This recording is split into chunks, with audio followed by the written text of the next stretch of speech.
That's right. I found it. Maybe I should wear it. I found my scoop button. Oh, sheesh. That's better. Nice. I know I was not going to use props. In fact, I have to say that I really am trying to scale myself back because I'm like, oh, I could put in some video of this and we could see some of that and I could have some artifacts. And you might have some artifacts like this artifact. I was thinking, oh, I could dress up in costume. If I still trust me, if I still had that scoop shirt, I would dress up in costume because man, I love that shirt. I don't know what happened to it. Like most great things, you don't know what happens to them. Welcome to job number 6, short order cook. Now I get to decide what consists of a job because this is my show, 52 at 52. And this one I might get a little pushback, a little controversy. Uh-oh. Because this one I did not actually change where I was employed, but I did change my duties. And I'm counting it. I went from being a soda jerk to job number 6, short order cook. Still at the scoop. That's why I'm wearing the button today. I'm wearing the button because this is more stories about the scoop, specifically about my time at the scoop as a short order cook.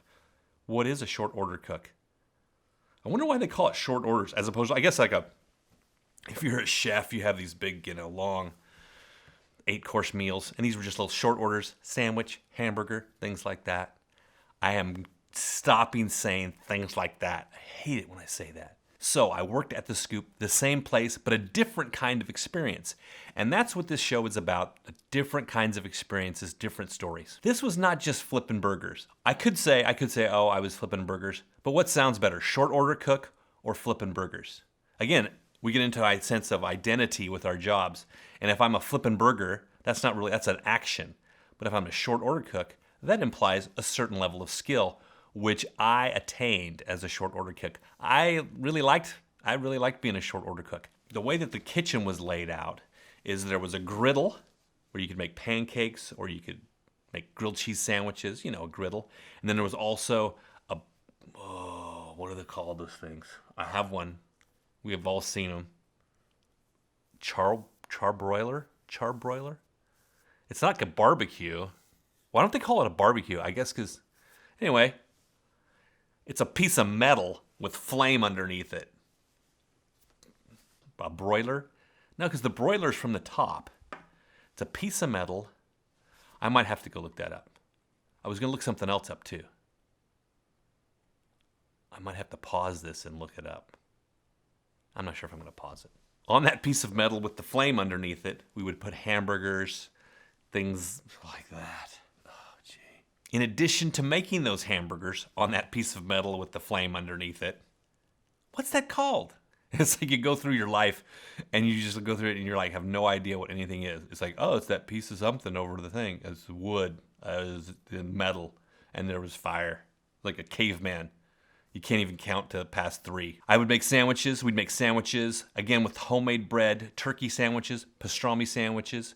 Oddly enough, I never even had a pastrami sandwich till probably 15 years later. But I made a lot of them. Who knows what they tasted like? There was also a salad bar. You were in charge of ham sandwiches. There was a salad bar. You were in charge of putting out all the stuff, chopping up the lettuce, loading in the beets and the garbanzo beans.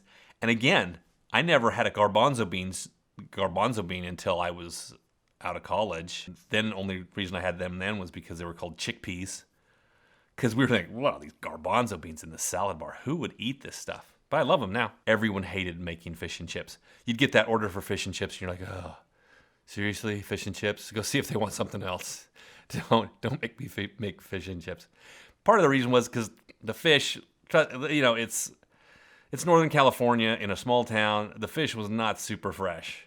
I mean, it wasn't going to kill you or anything like that, but it was like frozen, and then you would put this batter on it. You had to make the batter up, so you have to make the batter, and then you would put it into the deep fryer, and you put this thing, And then depending on where you were in the cycle of the deep fryer, if it was a fresh day, it would come out nice and golden, and if it was a later day in the week, it would come out not as light and golden, more of a brown. The French fryer was like our magic little basket. But we liked putting a lot of different stuff in the French fryer. And then one day we're like, hey, when we put a little bit of ice in the French fryer, the deep fryer, it makes this cool bubbling, bubble, bubble, bubble, and it kind of pops and hisses. And so we're kind of throwing this in the course of the evening. We're throwing these ice every once in a while. If you just walk by and throw a little bunch of ice and it would kind of bubble up and stuff like that. We thought that was very fun, and it was. But then what happens in that case is you have all this hot oil right here, and all the water goes underneath and just sits there and boils. And then it boils and boils, and then it can explode, which is what it did one night, I think. It exploded. Not really bad, but it just kind of started kind of bubbling uncontrollably. New sign, do not throw ice in the deep fryer. And if you've ever worked with the deep fryer, you know how tempting that is. It's very tempting. We like the snap and the crackle and the pop. Oil Rice Krispies, hot oil Rice Krispies. My least favorite part about being a short order cook was cleaning the oven hoods, because all this grease, you can imagine the grease from the hamburgers, from our metal grill, fire metal grease, would go up and it would get caught in these hood scoops. And these hood scoops, cleaning those things out every night was just the worst, because there was all this grease in there and the grease would never quite come out totally, but you would have to do your best, and that was the absolute worst thing. That was maybe the second worst thing I ever had to do there. The first was cleaning a drain once, because one of the floor drains got plugged and we had to put some stuff down there, and man, it was toxic. Actually, we had to, when we cleaned that floor drain, it was early before anyone was there, which was a good thing, because we had to leave the room because it got so toxic. It was crazy. One of my favorite things to do as a short order cook didn't really fall under the purview of cooking, but it did fall under the purview of a garbage can full of flour. Prez would make the homemade bread, so there was always a big garbage can full of, I say garbage can, it was not full of garbage, but it was just a big, let's call it a 50-gallon drum of flour. There was a big 50-gallon drum of flour on the premises at all time. And it was back where the phone was and where you would take orders.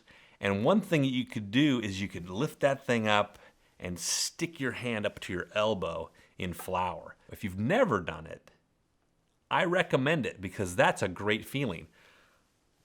I don't know where you're going to get a 50-gallon pail of flour, but you better get one. It would just kind of, one of my dreams, I would love to be covered in flour, just laying in the flour. Some people want to do those isolation tanks where you're forget that. I want a flour tank. You'd probably have to have some like nostril breathing thing, because I think you can get pretty toxic if you accidentally were breathing flour in. And if you couldn't move, you'd just be like this. Is it done yet? And the best part about moving in the flour, because once it got, packed, it was just fine. You can't really, but when you're moving in the flour, that was fun. The reason I really wanted to have this be a two-parter, short order cook, was to talk a little bit about food and how the making of food is an act of love. People make food because they love you. You don't make, say, let's have, who's that guy I really hate? Let's have him come over and, I'm going to make him a really nice dinner. Making food for other people is an act of love. And this is what I would kind of do. I didn't realize this at the time, but I really took a lot of pride in making the food. And I still do.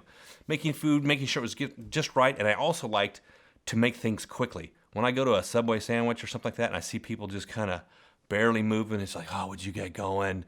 I want it with love, and I want it fast in all my food preparation, because that's what I would do. I would be fast, and I would prepare it with love. Even if you're only making minimum wage, you can take pride and you take satisfaction. And you hear these stories about people who like spit in the hamburgers. I never did anything like that. It wouldn't even occur to me. It's like they'd send us back. It's like, I don't care. That means that it's not like you're rejecting your love. They're not rejecting you. Maybe it was just your food was bad. No, I never got anything sent back.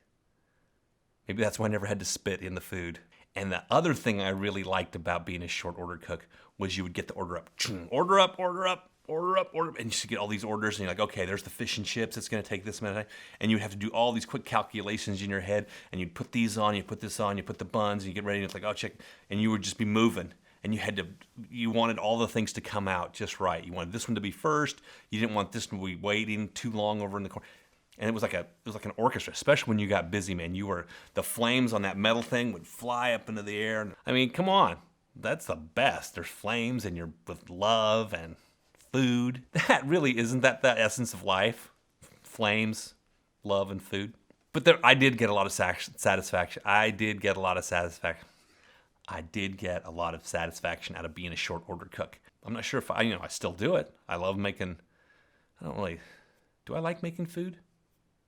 There are certain things that I really like making. You get those signature dishes, because I'm a guy. You get this, and it's, again, short order cook. I think all guys are like, if you could be a short order cook, it's like, yeah, that's fine, because I have my 5 things that I can make. I can make, sourdough pancakes, and I can make grilled chicken, and I can make, green beans. I may have mentioned earlier that we used homemade bread. And if you know anything about homemade bread, you know that it doesn't come out pre-sliced. That's hence the expression, the best thing since sliced bread. Can't even say sliced bread. Can't even say sliced bread. Best thing since sliced bread. We would get these loaves full of bread. I guess a loaf isn't full of bread.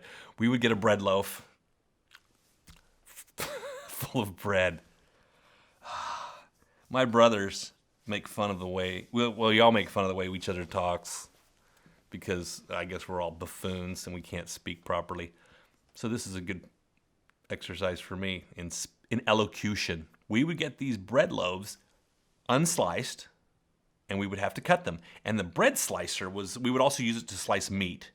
We would use this bread slicer to slice meat. It was a meat slicer, a bread slicer, and also in this particular case, a finger slicer. You could adjust the dial, the depth of the cut. So if you're doing turkey, you'd have it nice and thin. If you were doing bread, it would be nice and thick. And it was this circular blade that would spin around. You'd put the bread loaf in there, and then you would just, have this thing that would clamp down, and you just run it through. Boom, boom, boom, boom. Next thing you know, you got yourself sliced bread. One night, it was Karen Jensen and Rob Jensen. No relation. They weren't even cousins, I don't think. Just 2 Jensens. But Rob was the owner's son. Again, he's the guy who had the house in Geneva. We're all working, and Karen is back there slicing bread. We're getting ready for the big dinner rush. You didn't know what kind of day you were going to have there. Being a small town, suddenly there's a Little League game that's over and you're swamped, or there is nothing going on. It was just like crickets. And we're in there getting ready for the evening shift, working the evening shift, and all of a sudden we hear this scream. And Karen Jensen had sliced her finger right there, right in the middle, like in half. Oh, just thinking about it gives me that. And she's like, I just cut my finger. And it can, again, because the thing was thick like this, somehow she got her finger, I don't know how she did this, but it went right into those blades, and it cut about halfway through her nail. Slit her finger right. I wonder what it looks like today. I haven't seen her for many, many years, but I wonder if you can still see it. So I had to rush her to the hospital. I rush her to the hospital, and I'm there at the hospital making sure she's all right. And this is a bit of a side story here. I'm there, and I see my girlfriend, Robin, at the time. My girlfriend's name was Robin, and her dad was a doctor. And I see him walking through the hall with a baby, holding a baby that he just delivered. He was going from one room to the next, which was kind of a surreal moment. You're there with your coworker friend who slit her finger, and there's your girlfriend's dad who kind of intimidates you, walking with a baby that he's just delivered. It's a lot of information in a very short time to take in. I come back to the scoop, and it's crazy. We had the busiest night ever. We had to get Karen's older sister to come in, Kristen. She came in, and it was Kristen, Rob, and I, and we weren't able to do dishes all night. I think we used up every single dish that we had that night. I mean, it was just nonstop. I don't remember it ever being that busy before or since. Because naturally, I think somebody cut their finger. Let's go down and check it out. No one knew. But it was crazy. And the song by the Kinks, Lola, was very popular at the time. We called the radio station and requested Lola. Like, hey, can you guys play Lola? We're here at the Scoop in Gridley, and we want to hear Lola. We're cleaning up. KFM and Chico. Sure enough, he plays Lola, and we just lost our minds. We were so excited that he played Lola. I don't know why we thought that was so great. Well, I know why, because I think that's the one and only time I've ever requested a song from the radio and actually have heard it. It seems odd that a bunch of teenagers would go crazy about a song about a guy picking up a transvestite unintentionally. It was kind of a weird song to get super excited about. But that's such a catchy chorus. How can you not get excited? Lola. And Karen, she and I worked there a lot. Oddly, here's a little sidelight about Karen Jensen. She got married to a guy whose last name was Jensen. Efficiency. Didn't even have to change her last name. We would talk there because there was a lot of downtime, so you're talking about your hopes and dreams. And it was when talking to her that I got the idea that I might someday want to be a writer. Because I didn't set out to have 52 jobs to do this. At that point, we were talking about writing, and I was doing some writing, and she goes, I was thinking, I think it'd be fun to be a writer, but how can you even do that? And she goes, oh yeah, you could do this. And we talked about it, and she really inspired me, like, oh, maybe you could be a writer, because writing for a guy from a small town, that seemed just like a magic trick that someone else does. Back then, I think I liked reading books more than I even liked watching TV. Because what's on? I mean, there's nothing on back then. It's not like today. I mean, you're going to watch, after you've watched all the Star Treks, what do you got? I'm thinking, the Waltons. What's that one with, what was the one with Shatner?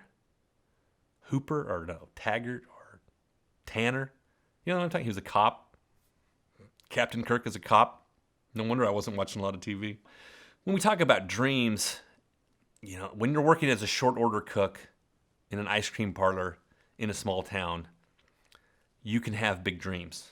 My first big dream was to be a rock star because I love playing music. I was in bands my whole life. We'll talk about that a little bit later. Musician, you wouldn't say rock star. I wanted to be a musician, play the bass, play the guitar. I considered dropping out of high school, moving to Los Angeles, and going to the Bass Institute of Technology. It was just a brand new thing.